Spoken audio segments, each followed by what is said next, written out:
Bismillahirrahmanirrahim. Assalamualaikum warahmatullahi wabarakatuh. Kami daripada kumpulan 8 akan membentangkan tugasan 2 yang bertajuk Bengkel Bahasa Arab bagi memantapkan penggunaan jumlah ismiyah dan jumlah fi'liyah di kalangan pelajar tingkatan 5 Sekolah Menengah Islam Al-Tanwiriyah Tahfiz. Berikut adalah ahli kumpulan saya yang terdiri daripada 4 orang.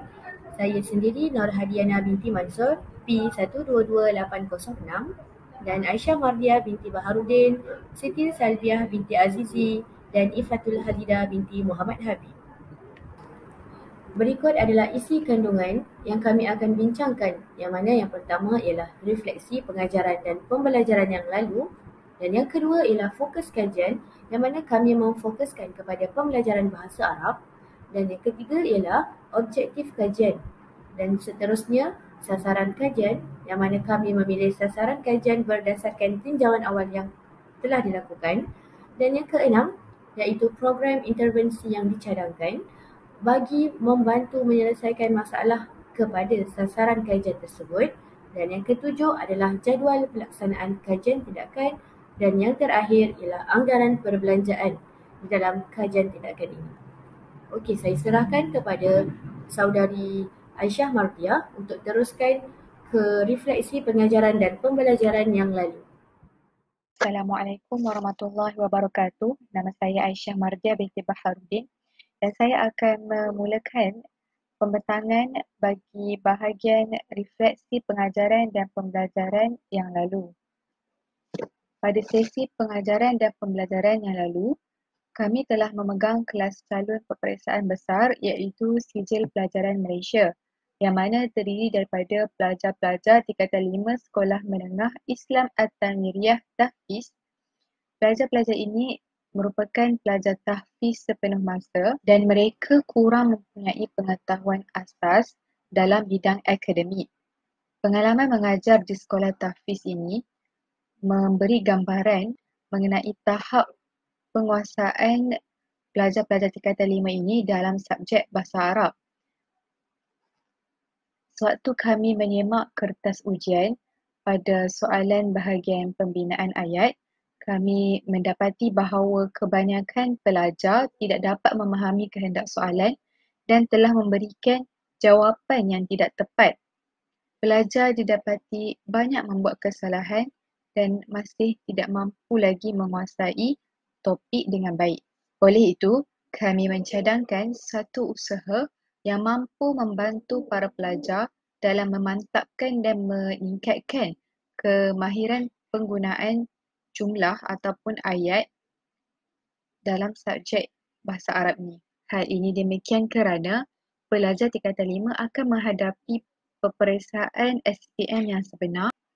Sijil Pelajaran Malaysia ini juga merupakan syarat minima bagi melayakkan seseorang pelajar untuk melanjutkan pengajian ke peringkat yang lebih tinggi, dan ini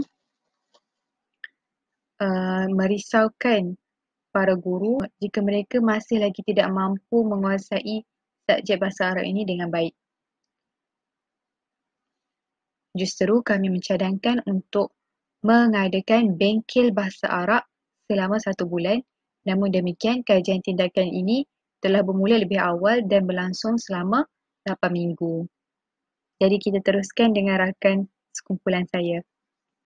Kami berfokuskan kepada pembelajaran bahasa Arab yang mana kebanyakan pelajar zaman sekarang menganggap bahasa Arab adalah satu bahasa yang sangat sukar untuk dipelajari. Seterusnya kita ke fokus kajian yang mana kajian ini memfokuskan kepada meningkatkan tahap penguasaan pelajar dalam penggunaan jumlah iaitu ayat. Menurut Michelson tahun 2000, ayat ialah satu binaan kata yang boleh berdiri sendiri tanpa dirasakan ada sesuatu yang belum lengkap dalam menyampaikan sesuatu maksud. Okey, selain itu juga, ayat merupakan struktur terbesar dalam bahasa sebelum perenggan di mana sesuatu kaedah tata bahasa diaplikasikan. Okey, ayat terbahagi kepada 2 bahagian. Yang pertama jumlah ismiyah dan yang kedua adalah jumlah fi'liyah. Jumlah ismiyah adalah ayat yang dimulakan dengan kata nama, dan manakala jumlah fi'liyah pula ayat yang dimulakan dengan kata kerja. Okey, di sini para pelajar agak sukar untuk mengaplikasikan bagi membina sesuatu ayat jumlah ismiah ataupun jumlah fi'liyah dengan betul. Seperti mana yang kita sedia maklum, para pelajar menganggap bahawa subjek bahasa Arab adalah subjek yang agak sukar untuk difahami kerana terdapat beberapa kaedah tata bahasa yang mesti diaplikasikan dalam pembinaan sesuatu jumlah. Kaedah terpenting yang mesti digunakan dalam menulis jumlah ialah yang berkaitan dengan bilangan dan jantina.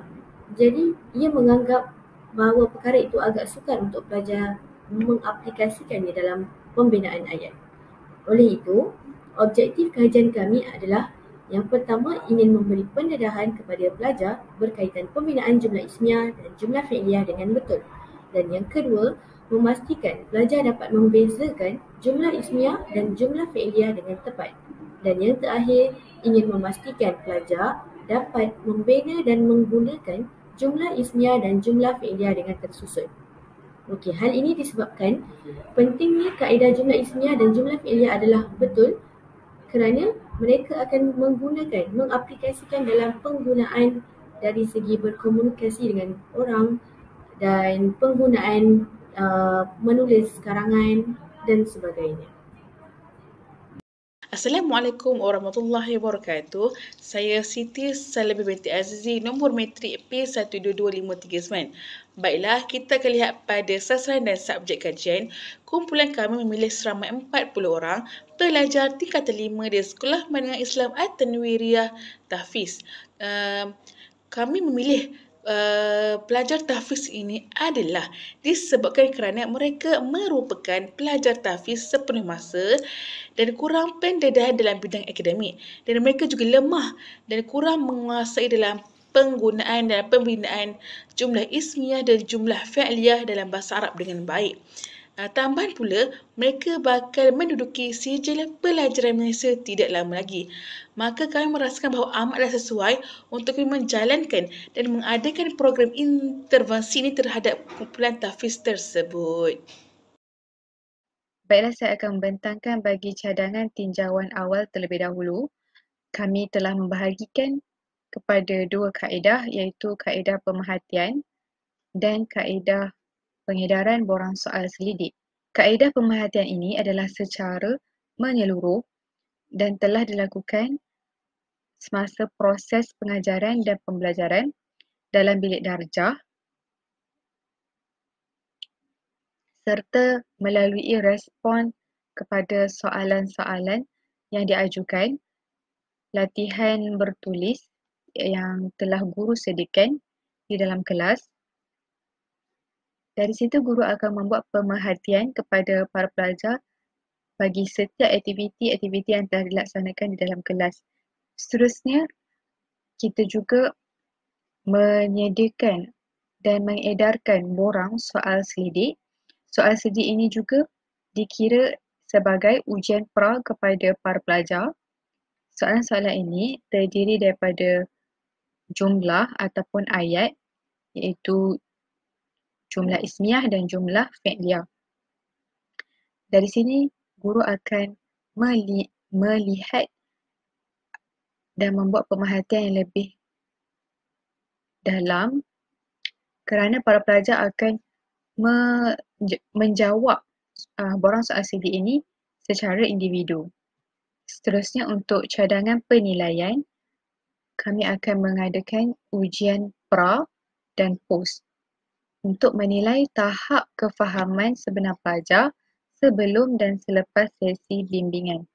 Ujian pra ini diadakan sebelum bengkel dilaksanakan dan ujian post akan diadakan selepas bengkel dilaksanakan, dan soalan yang disediakan untuk ujian post adalah berbeza dengan ujian pra.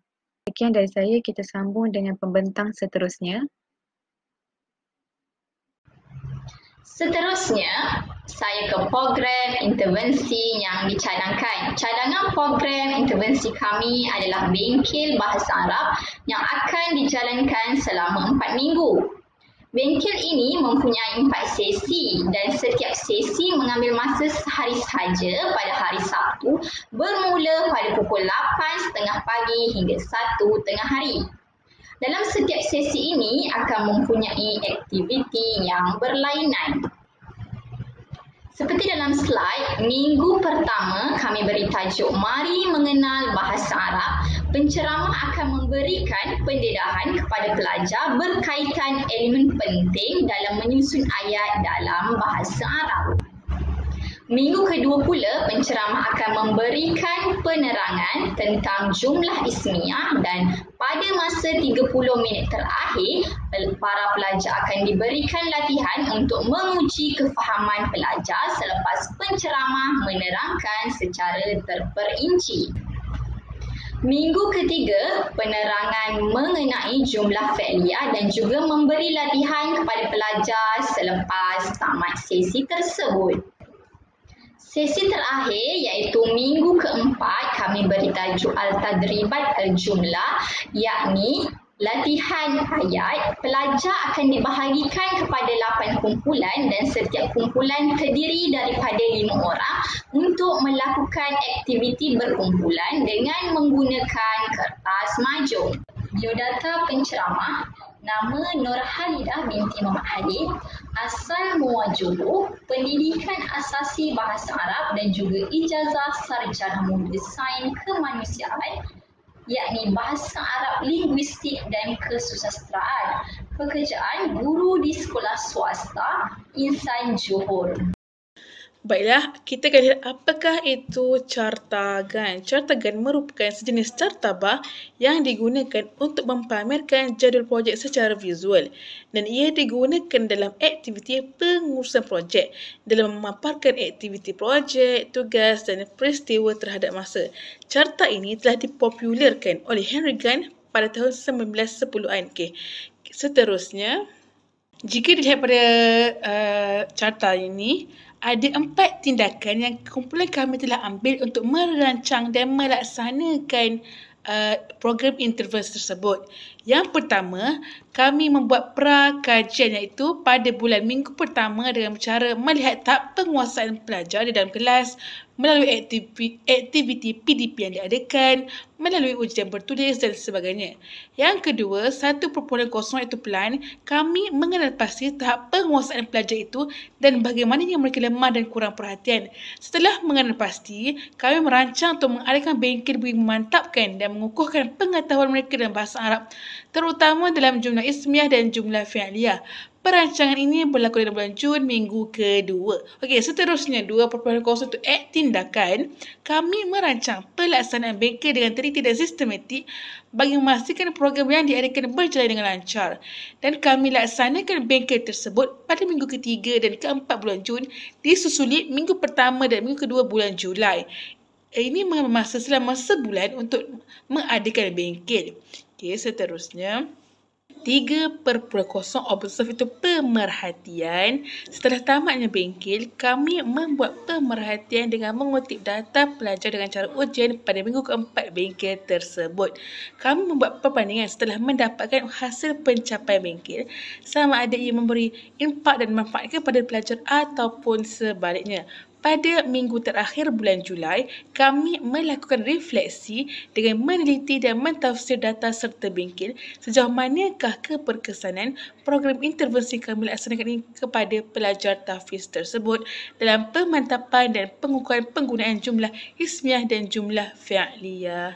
Sekian sahaja daripada saya. Terima kasih.